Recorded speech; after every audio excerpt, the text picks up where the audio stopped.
We now return to the Teenage Mutant Ninja Turtles.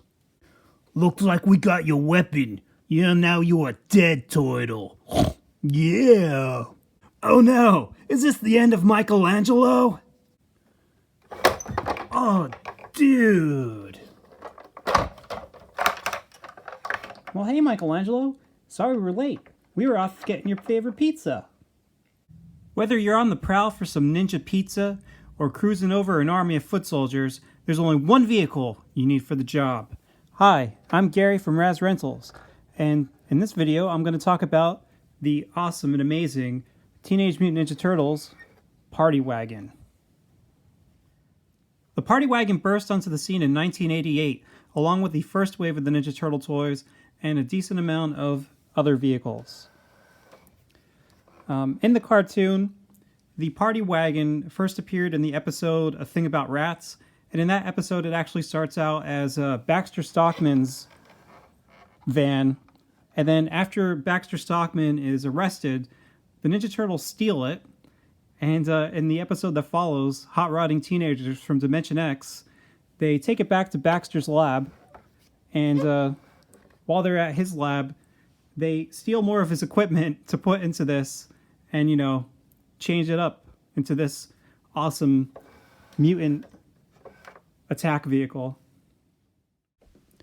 Donatello uses the materials he finds in Baxter's lab to fill the turtle van with surveillance and tracking technology.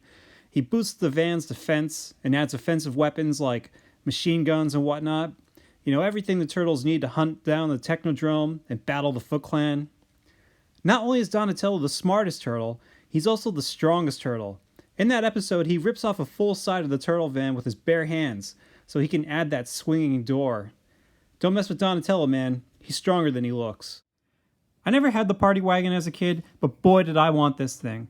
And you know, I've never called this thing the Party Wagon, so I always stumble when I'm even just trying to say this, because I always called it the Turtle Van, probably because I only had one videotape when I was a kid. I had The Shredder is Splintered, and that episode, Donatello just keeps on calling it the Turtle Van, so, you know, that's how I always think of it.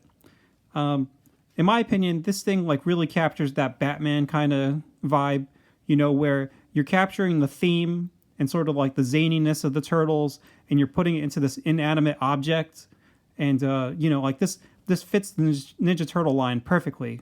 When you look at this thing, you know that it's a Teenage Mutant Ninja Turtles toy. You know, even if you ignore this sign on here that says Teenage Mutant Ninja Turtles, you know it, man. If you look at it compared to the Wind Raider, obviously it's a lot bigger. Next to the Ecto 1, you can see that it's bigger in size. The Ecto 1 is a little longer, but the Turtle Van has more mass to it, although the Ecto 1 is definitely the nicer looking vehicle. A year after the 1988 release of the Party Wagon, we got this awesome 1989 Batmobile, and you know, even though this is pretty cool looking, it's still a lot smaller in size. Further in the line, you had more cars like the Foot Cruiser and the Mutant Module, but I don't think either of them were as big or bigger than the Turtle Van. In my opinion, it's the biggest vehicle in the whole line. I don't count the blimp because you have to inflate it, and I don't count the Technodrome because it's more of a playset. The Turtle Van is just a tank of a van. Speaking of tanks, the Thundertank looks like it's smaller than the Party Wagon, but if you put it in attack mode, it does rival the size of the Party Wagon. So forget everything I just said. I don't know which takes the crown of the largest vehicle, but the Party Wagon, it's a tie. We'll call it a tie.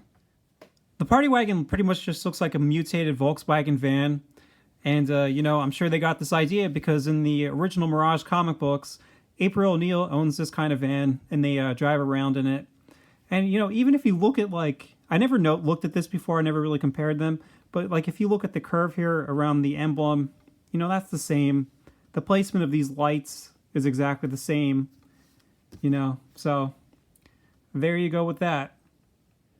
Now, I don't have the original 1988 Party Wagon box, but I do have the 25th anniversary box, and you know, this thing just looks amazing.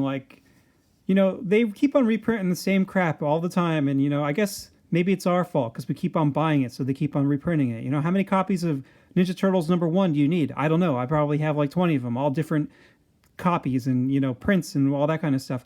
Why can't we get an art book filled with all this Ninja Turtle artwork from back in the day? Like, that's what I really want. I just want one book that has like all the card artwork and the box artwork, because, you know, this is just great. And people can't buy all these boxes anymore. You know, they're way too expensive. And plus, you wouldn't be able to fit them all in your house. So, you know, somebody needs to make a book with all this kind of artwork inside of it. And, you know, on the back here, it does a little breakdown of all the little bits and pieces on here. So let's get into the nitty-gritty details, and let's talk about the Party Wagon from top to bottom. So first, you have on top this awesome super spoiler, and in case you were confused, this van belongs to the Teenage Mutant Ninja Turtles, just in case you didn't get that. And, you know, not only does this, you know, add a cool decoration for the top of your van, but it's also part of the action feature, because it's kind of like the handle that you grab it and you can pull it or twist it so that the top opens up and the door swings out. The roof on this thing is called the turtle plated flip top, and basically how this works is you know, there's a little tab inside of here that works as a lock, and it comes down into the door, and when you open it up, the tab moves up and it unlocks the door, and the door swings out like so. Now, I do have two versions of this thing. I don't know which of these came first, but I do know which is the most common. And this one I have here, the tab is completely molded into the actual flip top. But the majority of them that I find or see, and even on the box and everything like that, has this little orange piece screwed in place.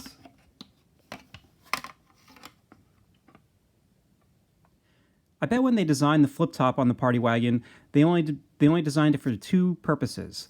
You know, you open up the top and you can put all your 6 guys in, or you can use it to open up this springing door.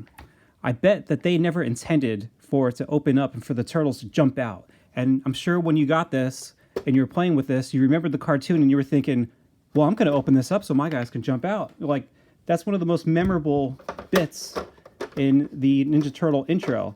And, you know, it was just like a mundane action on this thing, like, and they took it to the next level and decided, well, we'll make that really boring thing of opening up the top into an action feature where the turtles could jump out. So in that way, you had the cartoon working off of the toys, and you had the toys working off the cartoon, working together and complementing each other perfectly. You know, if you didn't want to just open up the top and pretend that they were jumping out, you could also try to do this. But you know, it's not the best way to go about that. So next we have the spring action foot tenderizer, and you know, I just always thought this was a cool design on here. It's on the cartoon too, except this door is pretty much all yellow.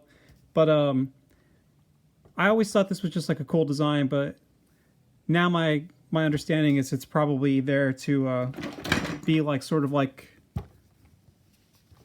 something that would slam into the foot soldier. Like I said, I didn't have this thing, so I did not know if that was the case or not. And you know, when you pull the handle down and you open up the flip top, if you're lucky, the spring of the door, you know, it's not as springy, I guess, as it probably used to be. Plus, Michelangelo's feet here are getting in the way. It's supposed to swing open and you hit the foot soldier, and that's that. I kind of wish that they would have included some kind of blaster that, you know, your Ninja Turtle could hold in their hand and blast the bad guys, but, you know, they got nothing. You could maybe have, like, them sitting there, like, attacking people with their weapon as they drive by, but, you know, a gun or some kind of laser thing would have been a little bit neater. There is no seatbelt that was included with this. It just has these pegs that come out, and you have to get, like, a rubber band and wrap it from one side to the other. The Party Wagon comes with 2 Whacko bombs, And I'm pretty sure that these are the two you're supposed to get. You're supposed to have a laugh gas one and one that's Stinko. The bottom piece of the door is called the street level bomb slide, and you're supposed to use it as a way to roll these Whacko bombs at the Foot Clan. So, you know, you're driving along and then you see the Foot Cruiser come up right next to you or something like that. You open up the door and you can slide the bomb right out at them. On the front of the vehicle, you have this awesome shell-proof armored windshield visor. And I really like this thing. I think it's a really nice touch. It reminds me like a, you know, like an armored van. I like how you have these little slots here for their, so that they can look through it, but nothing is able to get in there to get them. When you have the visor in the upright position, you have this little orange piece here, and it's called the Foot Finder radar. And usually this extra piece up top is the one that's always missing whenever people are selling this thing. I guess because it's smaller, it's easier to misplace. And when you have it in the downright position, you're actually supposed to use this as a blaster. And, you know, I never thought this was a blaster. I just always thought that this was a, you know, the stand for the radar. On both sides of the Party Wagon, you have these back attack side mirrors. And they don't do anything special. They're, you know, they're a nice decoration, make the car look pretty fleshed out. The most important thing they do is they hold the dual CD antenna machine guns on top. And these things are pretty cool, you know. You have it like this, and it's a machine gun. So if you have if you want your turtles blasting into some kind of army of foot soldiers, you put the visor down, take off the radar, and you got that blaster, and then you got the machine guns up top. Or if you're hunting for the Technodrome, you can put these up here like this in the upright position, and now they are dual antennas, and you have the radar on top. So, you know, you're good to go. This kind of reminds me of, just like the shape of this reminds me of Optimus Prime a little bit. And some of these things are, you know, these are very loose here. But this one is pretty tight. So that just might be because this is from a different one. I don't know. Also, I do have a variation or variant of this piece, right? So you have this mirror, and as you can see, the pegs here are very short. But I have another one where the pegs are very long. And, you know, I don't know if that's what's up with that. Is that a later reissue of this or what? If you know anything about that, please let me know in the comments. The stickers on the van are excellent. You know, you got this cool shell one here on the front with the Turtles logo. You have the grimacing grill to make it look like he's an angry turtle on the attack. In the cartoon, this thing kind of sticks out more, where this it's inward. It should be an outie, not an innie.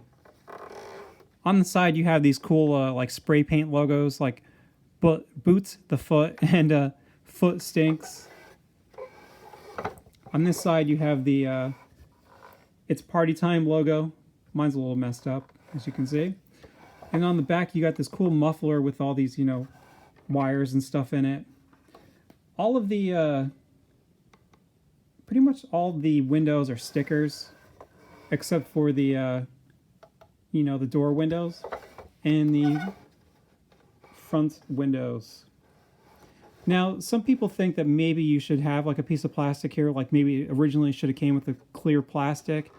But, you know, I think most of the clear plastic from the 80s is usually always yellows or, you know, becomes brittle. You get a lot of problems with clear plastic. So I'm kind of glad that it wasn't included. One thing I do have to mention is I think that the Party Wagon actually became more detailed when they made the cartoon. There's a lot, like, in the cartoon, it's a lot more, I don't know if you call it expressive or more extreme, I guess, in spots. Like, you know, some spots bulge out more. Like, this is very flat here. In the cartoon, it bulges out more. The front bulges out. You know, on the top, it's not as flat as this is. It's more of like a, you have a higher point and it kind of comes down. So it's kind of got like a little bit of a layer on top. Also, you know, like the guns, like these are very simple. I feel like they're a lot more detailed in the cartoon, which, you know, is just very unusual for a cartoon. Usually you're becoming less detailed as you go into animation because you don't want to have to animate all those little intricate parts and stuff. And one of the other big changes is that these machine guns aren't on top of these mirrors. They're actually in the middle of the roof. Now, if you ever watched the cartoon, the inside of this thing is a little disappointing because in the cartoon, it's kind of unrealistically stuffed with you know, tech and all this really cool stuff. But in here, you just kind of have these seats. Obviously, that dog sticker should not be there. Whoever owned this originally put that there. And obviously, at the time, you couldn't have put, you know, a bunch of tech stuff in here because, you know, they just didn't make toys like that. And also, if you had that in here, you wouldn't be able to fit the figures in here. You would have had to make this a lot bigger. But I think that they probably could have, like, at least put, like, a sticker. You know, put some stickers of buttons and doodads and, you know, radar and stuff like that somewhere in here. When you're putting the guys in here, you kind of have to you have to open up the top. And you gotta stick them up in the front because of the, there's no way to open these doors. So the box says that you're able to fit 6 figures in here comfortably. And, you know, I feel like the chairs are not, they're not long enough. They slide off of them really easily. You know, Donatello, I have him rubber banded onto the door. But like Splinter and Michelangelo here, they're kind of like just sliding into each other. April sits okay because she has like such a wide leg spread. And if you look at the front of the like Raph and Leo, they're always looking up in the front seats. Like, no matter how you put them in here, they're always kind of sitting back and staring at the ceiling instead of staring forward. Now, I would give them points that, you know, in 1988, you had 6 different good guys, and you can fit all the good guys into the turtle van. So I'll give them that, but still, like, the seating arrangement here is just kind of, you know, not the best.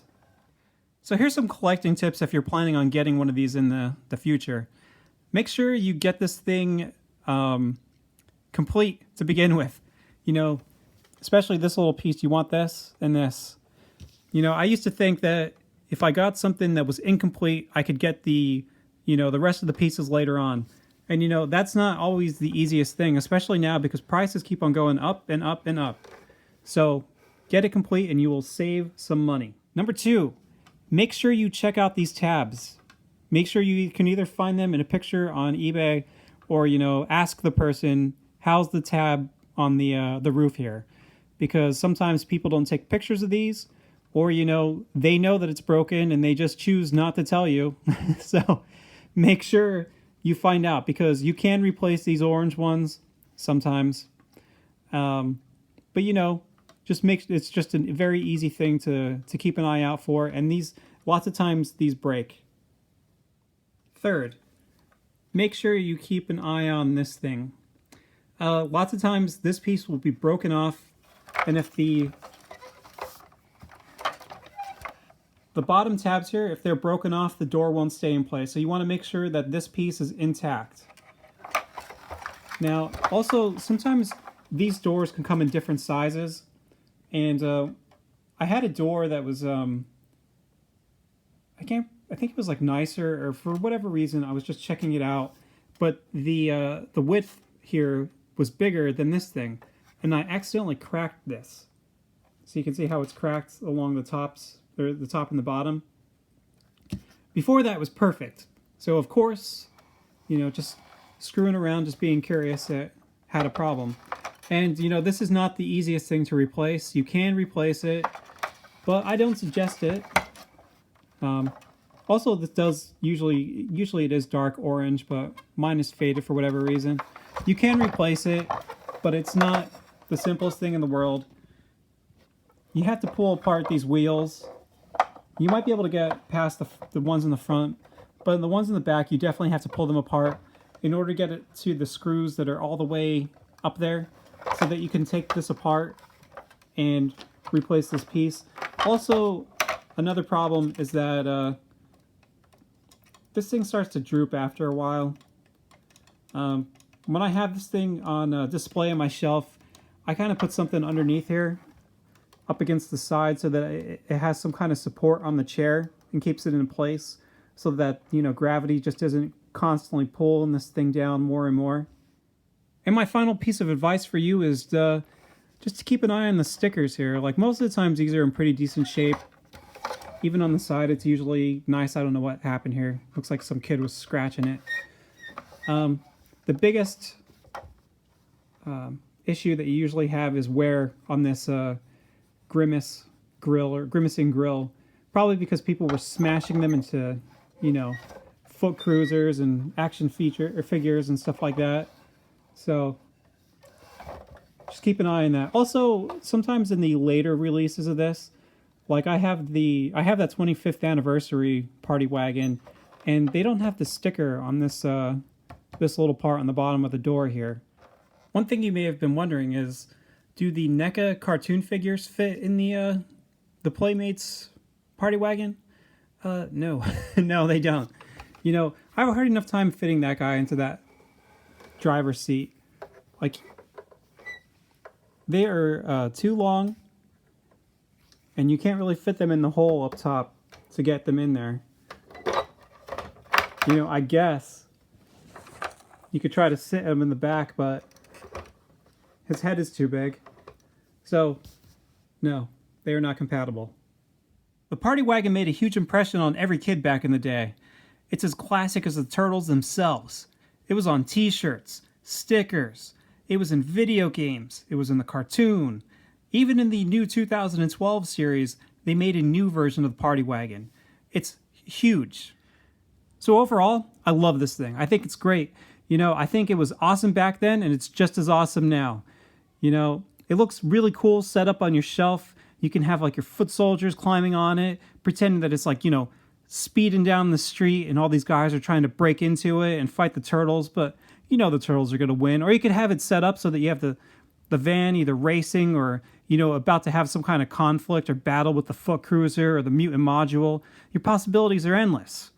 So, you know, 1988 was an amazing year for the Ninja Turtles. I mean, it was the beginning. You had this awesome line of action figures, and then along with that line, you had these really imaginative, really detailed and stylized vehicles that they had. You had the Party Wagon, you have the Blimp, you have like the Knucklehead, and you have a couple other ones, and you know, they're all great. And eventually I'd like to talk about every single one of them. But I gotta finish the figures. So next time, I'm gonna talk about old Shredhead here and his army of robotic foot soldiers. And I hope you enjoyed the video. Let me know what you think.